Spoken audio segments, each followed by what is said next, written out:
الحمد لله نحمده ونستعينه ونستغفره ونؤمن به ونتوكل عليه ونعوذ بالله من شرور أنفسنا ومن سيئات أعمالنا من يهده الله فلا مضل له ومن يضلله فلا هادي له ونشهد أن لا إله إلا الله وحده لا شريك له ونشهد أن سيدنا ونبينا مولانا محمدا عبده ورسوله أرسله الله بالحق بشيرا ونذيرا وداعيا إلى الله بإذنه وسراجا منيرا أما بعد فقد قال الله تعالى في كلامه القديم أعوذ بالله من الشيطان الرجيم بسم الله الرحمن الرحيم وقال يا بني لا تدخلوا من باب واحد وادخلوا من أبواب متفرقة وما أغني عنكم من الله من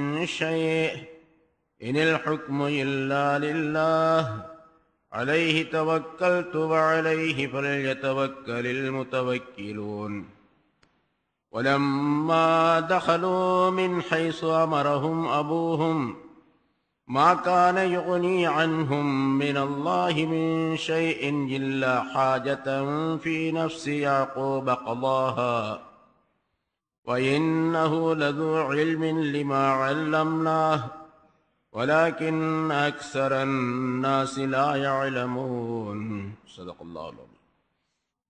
கண்ணியத்திற்குரிய பெரியோர்களே, சகோதரர்களே, அல்லாஹ் தஆலாவுடைய கிருபையால் 711வது வாரமாக தஃப்சீருடைய இந்த தொடர் பயான் இப்பொழுது ஆரம்பிக்கப்படுகிறது. சூரத்து யூசுப் என்ற அத்தியாயத்தினுடைய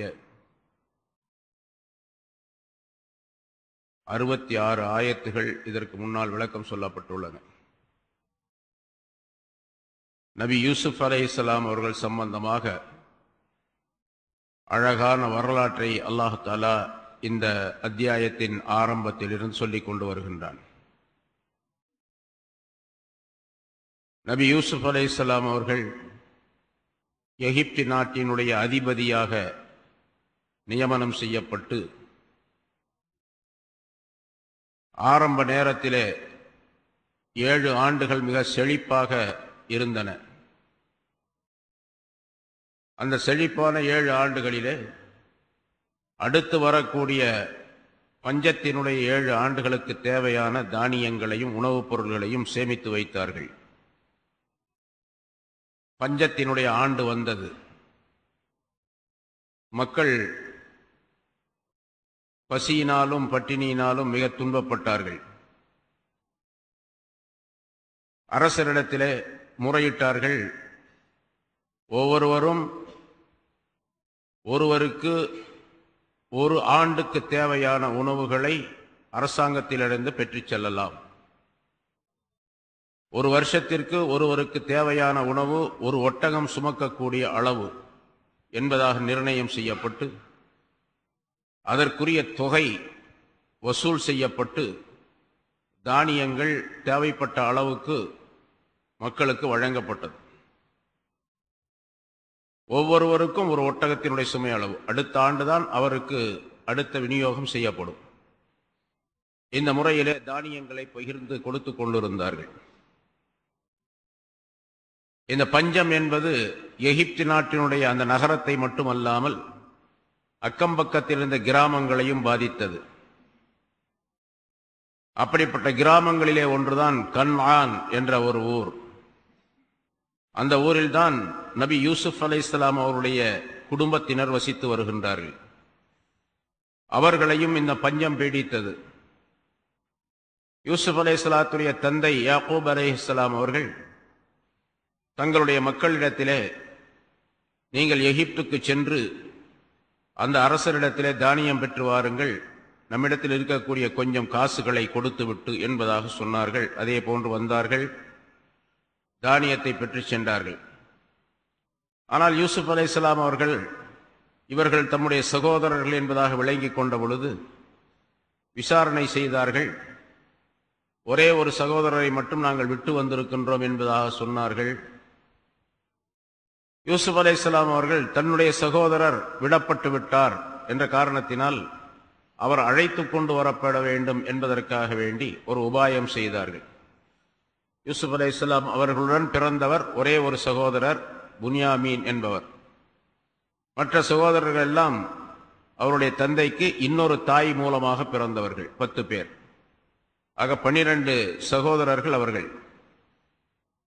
இப்பொழுது 10 சகோதரர்கள் அங்கே வந்திருந்தார்கள். யூசுப் அலைஹிஸ்ஸலாம் அவரிடத்திலே புன்யாமீன் என்ற அந்த சகோதரரை அழைத்து வரவில்லை. யூசுப் அலைஹிஸ்ஸலாம் அவர்கள் சொன்னார்கள், இப்பொழுது உங்களுக்கு நான் தானியம் தருகின்றேன், உணவுப் பொருள்களை வழங்குகின்றேன். ஆனால் அடுத்த தடவை நீங்கள் வரும் பொழுது கண்டிப்பாக அந்த சகோதரரையும் கொண்டு வர வேண்டும், அழைத்து வர வேண்டும். அப்படி அழைத்து வரவில்லை என்று சொன்னால் உங்களுக்கு தானியம் கொடுக்க மாட்டேன் என்ற நிபந்தனையுடன் அவர்களுக்கு தானியம் வழங்கினார்கள். அத்தோடு மட்டுமல்லாமல் அவர்கள் கொண்டு வந்த சில காசுகளையும் அவர்களுடைய தானிய பொதிகளிலேயே மூட்டைகளிலேயே மறைத்து வைத்து எடுத்து செல்லுங்கள் என்பதாக சொன்னார்கள். வீட்டிலே போய் பார்த்தால் அந்த காசுகள் அதற்குள்ளே இருக்கின்றன. 2 விதமான கருத்துக்கள் சொல்லப்பட்டன. யூசுப் அலைஹிஸ்ஸலாம் அவர்கள் தங்களுடைய சகோதரர்கள் திரும்பி வர வேண்டும் என்பது நோக்கம். இவ்வளவு தயாளமாக அந்த அரசர் நடந்து கொண்டிருக்கின்றார், திரும்பவும் நாம் சென்றால் நமக்கு நிறைய தானியங்கள் கொடுப்பார் என்ற நினைப்பிலே அவர்கள் வர வேண்டும். அல்லது தெரியாமல் அறியாமல் அந்த வேலைக்காரர்கள் சேவகர்கள் இந்த காசுகளை நம்முடைய தானிய பொதிகளிலே வைத்து விட்டார்கள், இது அரசாங்கத்தினுடைய காசு, நாம் அதை வைத்துக் கொள்ளக்கூடாது, திரும்ப ஒப்படைத்து விட வேண்டும் என்ற எண்ணத்திலே அவர்கள் திரும்பி வரக்கூடும் என்ற எண்ணத்திலே அவர்கள் அதனை மறைத்து வைத்தார்கள் என்பதாகவும் 2 கருத்துகள் சொல்லப்பட்டன.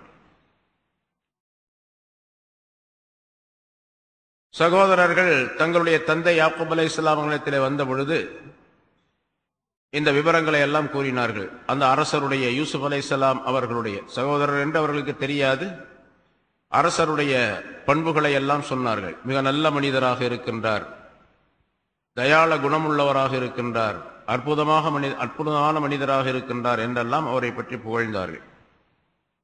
சொல்லிவிட்டு சொன்னார்கள், நாங்கள் அடுத்த தடவை போவதாக இருந்தால் எங்களுடைய சகோதரர் தம்பியையும் புன்யாமீனையும் எங்களுடன் அனுப்பி வைக்க வேண்டும் என்பதாக. ஆனால் யாக்கூப் அலைஹிஸ்ஸலாம் அவர்கள் மறுத்தார்கள். உங்களை நம்பி முதலாவதாக யூசுஃபை நான் உங்களிடத்தில் ஒப்படைத்தேன், அவரை அநியாயமாக நீங்கள் சாகடித்து விட்டதாக சொன்னீர்கள், ஓனாய் தின்று விட்டதாக சொன்னீர்கள். இப்பொழுது உங்களை நம்பி திரும்பவும் என்னுடைய இந்த மகனையும் நான் அனுப்பி வைக்க முடியாது என்பதாக சொன்னார்கள். திரும்ப திரும்ப சகோதரர்கள் வற்புறுத்தி, நாங்கள் கண்டிப்பாக சகோதரரை பாதுகாத்து திரும்ப கொண்டு வருவோம், நாங்கள் உறுதியளிக்கின்றோம், இதற்கு மேல் நாங்கள் எதுவும் செய்ய முடியாது, நிச்சயமாக நீங்கள் எங்களுடன் அவரை அனுப்பத்தான் வேண்டும் என்பதாக கேட்டுக்கொண்டார்கள். ஹஜ்ரத் யாக்கூப் அலைஹிஸ்ஸலாம் அவர்கள் கடைசியாக அதனை ஒப்புக்கொண்டு அனுப்பி வைத்தார்கள். அனுப்பும் பொழுது அல்லாஹு தஆலாவிடத்தில் பாதுகாப்பு தேடினார்கள். யூசுப் அலைஹிஸ்ஸலாம் அவர்களை அனுப்பும்போது அந்த பாதுகாப்பு வாசகத்தை அவர்கள் சொல்லவில்லை. ஓனாய் தின்றுவிடும் என்று நான் பயப்படுகின்றேன் என்று சொல்லி அனுப்பினார்கள். அதே போன்று அவர்கள் செய்து விட்டார்கள். இங்கே இரண்டாவது இந்த சகோதரரை புன்யாமீனை அனுப்பும் பொழுது சொன்னார்கள், அல்லாஹு கைருன் ஹாஃபிதன் வஹுவ அர்ஹமுர் ராஹிமீன். அல்லாஹு தஆலா சிறந்த பாதுகாப்பாளனாக இருக்கின்றான், அவன் இரக்கம் செய்யக்கூடியவர்களிலே அருள் செய்யக்கூடியவர்கள் எல்லாம் மிகப்பெரிய அருளாளனாக இருக்கின்றான் என்ற இந்த வாசகத்தை சொல்லி அனுப்பினார்கள். பொதுவாக பாதுகாப்பு தேடக்கூடியவர்கள் இந்த வாசகத்தை கொண்டு பாதுகாப்பு தேடினால் அல்லாஹ்வின் புறத்திலிருந்து பாதுகாப்பு அளிக்கப்படும் என்பதாக சொல்லப்பட்டிருக்கின்றது. அது எந்த விதமான இடையூறாக இருந்தாலும் சரி, நோய் சம்பந்தப்பட்டதாக இருந்தாலும், பேய் சம்பந்தப்பட்டதாக இருந்தாலும், அல்லது பயமாக இருந்தாலும், வேறு எந்த வகையான எதிரிகளுடைய பயமாக இருந்தாலும், எந்த வகையான பயத்திற்கும் பாதுகாப்பு துஆவாக அல்லாஹ் தஆலா இதனை சொல்லித் தருகின்றான். அல்லாஹு கைருன் ஹாஃபிதன் வஹுவ அர்ஹமுர் ராஹிமீன் என்பதை சொல்லி அனுப்பினார்கள். பிறகு யாக்கூப் அலைஹிஸ்ஸலாம் அவர்கள் தங்களுடைய அந்த மக்களிடத்தில் இரண்டாவது தடவை போகும் பொழுது ஒரு விஷயத்தை சொல்லுகின்றார்கள். யாக்கூப் அலைஹிஸ்ஸலாம்